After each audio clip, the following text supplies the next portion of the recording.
Since Repair Clinic encourages you to perform this repair safely, a warning icon will appear when you should use caution. Whether your repair is simple or complex, you'll be more successful if you break the procedure down into steps, making it more manageable. I'll take you through this part replacement repair one step at a time. To replace the drain hose retaining clip on your LG washer,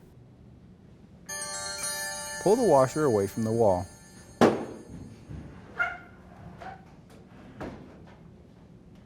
Remove the hose from the clip.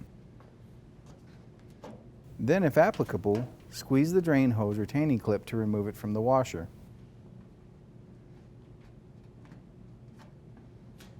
To install the new drain hose retaining clip, squeeze the clip and insert the tabs into the washer.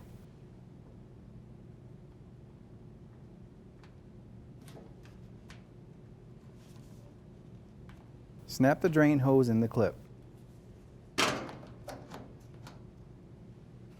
Push the washer back into place.